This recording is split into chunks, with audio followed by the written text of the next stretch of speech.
Hi everyone! Today's video is going to cover how to use the Leica DM3000 for basic bright field and fluorescence microscopy. To begin using the Leica DM3000, let's start with becoming familiar with all of its various components.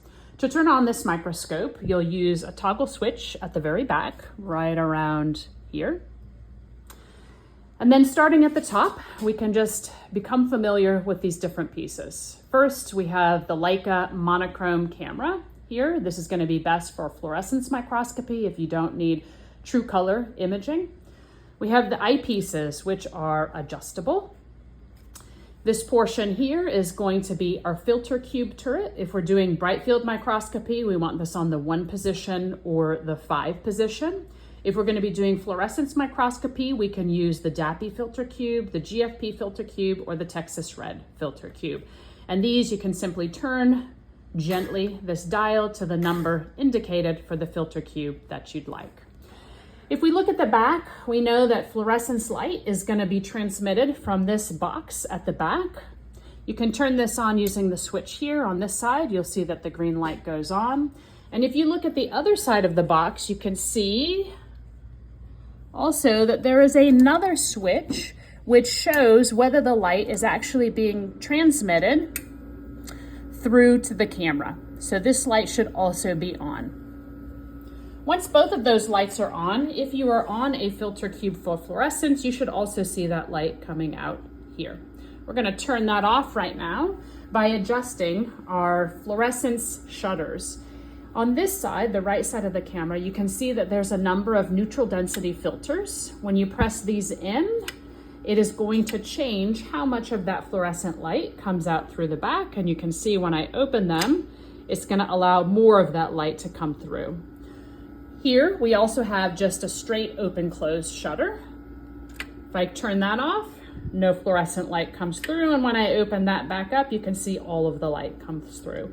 You also have a number of other apertures and shutters here that you can use to toggle how much of your fluorescence light is actually shining on your sample. If you want the full intensity of your fluorescence light, you need to make sure that all of your neutral density filters are in the out position. So see, this says in, the other side says out. So you want to make sure those are in the out position and that your shutter is open. You want to have a full aperture, so you have all of the light coming through, and then you also want the highest intensity of your fluorescence if you want to get the maximum intensity here on your sample. The next components on the microscope are going to include our objectives. This microscope has 4 different objectives, a 10x and 40x dry objectives, meaning we do not use those with oil. And then also a 63x and 100x oil objective, meaning we use those with oil. If you're unsure, you should be able to identify on the objective if it requires oil by just looking here on the objective somewhere, and it will say whether it requires oil or not. I can't see it here, but if you look at that objective on the other side, it should be indicated. When you are using the objectives on this microscope, these are not manual. You will need to change them through their automated buttons down here on this panel. As we click through, you can see I'm currently on the 10x objective. You can change it to the 40x objective there, or the 63x or 100x, whatever you're interested in. Please do not turn these by hand, since these are going to be controlled mechanically here. Below our objectives are our stage. The stage is where your slide is going to be held, and you can hold your slide in place using this spring arm here. Our stage can be adjusted on the X and Y using these controls on this side over here. And then below the stage, we will have our condenser. The condenser is the light which condenses the transmitted light from the bottom up towards your objective. And the condenser itself also has a number of settings. Here you can adjust the condenser diaphragm to its most open position on the right-hand side to its more closed position on the left-hand side. You may be able to see as I move that condenser, you can see how much light is coming through from your field diaphragm down below. The condenser height can also be adjusted on the right-hand side over here using this knob. In most cases, you're going to want your condenser in the highest position unless you go through the Kohler illumination process. Below the condenser is our field diaphragm, which is where our transmitted light source will come through. I guess I should just call this our field light here. The field light also has its own diaphragm, which can be open and closed by turning this dial. And the intensity of this light can be controlled at the bottom here using this dial. You can also turn off your transmitted light here by toggling these buttons. Both of these buttons do the same thing. Turn on and off the field diaphragm. These knobs here are for coarse focus and then fine focus. One final feature of the Leica DM3000 is the ability to take monochrome images using this camera in the back. Normally, when we're viewing our specimens, we would like to be able to see our specimen through the eyepieces. And we can do this because the light is being directed from our objective through these tubes and then to the eyepieces using a series of mirrors. If we want to change the position of those mirrors, we can use this pin on the left-hand side. When the pin is in the in position, the light will be directed to the eyepieces. When the pin is in its fully out position, the light will then be directed towards the camera. So at the point when we're getting ready to image, we'll just want to make sure that we put the pin in the correct position for either viewing the sample or taking images. One important guideline when using this microscope and any other microscope is that none of the lenses or objectives should be cleaned with anything other than lens paper. Lens paper can be used safely to remove oil from objectives here. Can also be used safely to remove any eyeball residue from the eyepieces over here. Anything that is glass should never, ever be cleaned with a chem wipe, only lens paper. Those are the main features of the Leica DM3000 that you are going to be using for either bright field microscopy or fluorescence microscopy. If you'd like to use the Leica DM3000 for just regular light or bright field microscopy, all you need to do to get started is to turn on the microscope using this toggle at the back. You do not need to turn on the fluorescent light source because we will not be depending on fluorescent light today. Instead, we will only use the light source that gets transmitted through the bottom of the microscope and up through the field diaphragm and transmitted through our sample in this direction. You can turn on this transmitted light using these toggles on the left-hand side. Either of these will turn on and off our light.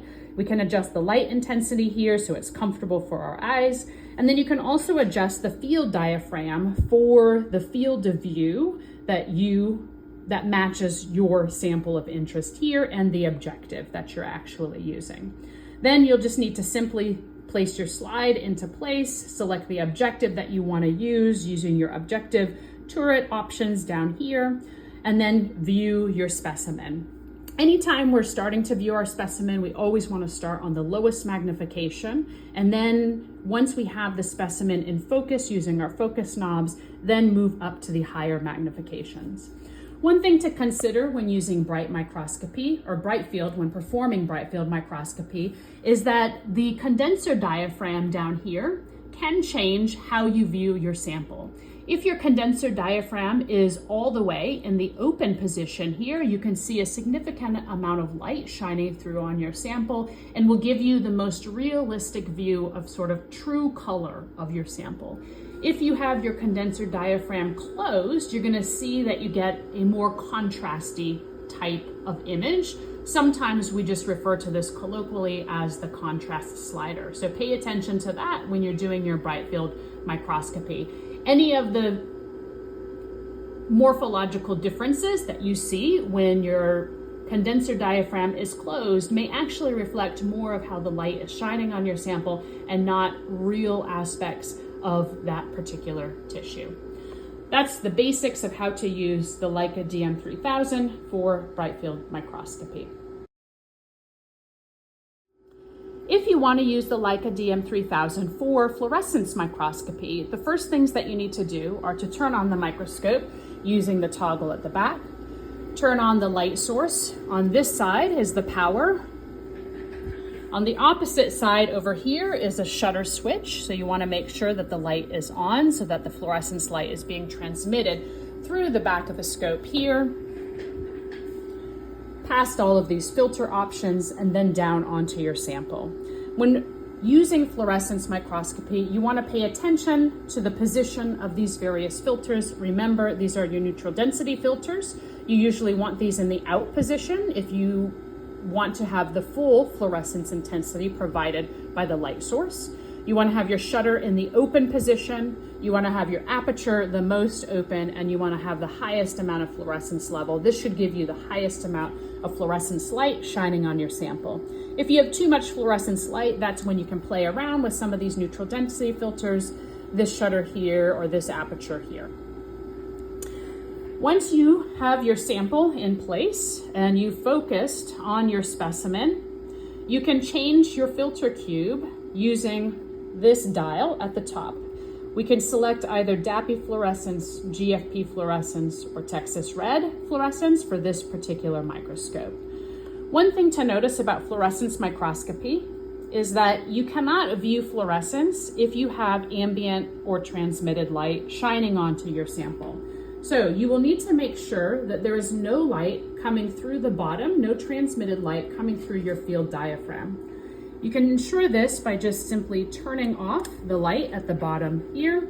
You can make sure that this dial is all the way in the down position. And then one thing that I've noticed in particular with this microscope is that it will often reflect the fluorescence light on the field glass back up onto your sample. So we'll also want to close down our condenser diaphragm all the way to reduce the amount of light that is reflected up back onto our sample and may make it difficult for us to see our real fluorescence. Once I open this shutter here, we should now see fluorescence light shining from the top down onto our sample. Hopefully we don't have too much coming through here and shining back up. So see, if I open the condenser diaphragm, you can see how much of that is going to reflect back up off of our sample. So we want to make sure that is closed all the way down. One other thing I've noticed with this particular microscope is that if you're using fluorescence light at the 10x objective and you decide that you would like to look at that at higher magnification, so you move to the 40x objective, it will automatically turn on your field light again, your transmitted light through your field diaphragm. So you'll just need to go and turn that back off over here to ensure that you're seeing your fluorescence light only and not transmitted light. Then you can simply select the different filter cubes that you're interested in and view that through your sample. And that is your overview on the Leica DM3000. Remember, with anything microscopy related, nothing has to be forced. Make sure you use this microscope gently and according to the guidelines provided in this video. This microscope also has the capability of performing oil immersion, but requires additional training. Have a good time and good luck with your science.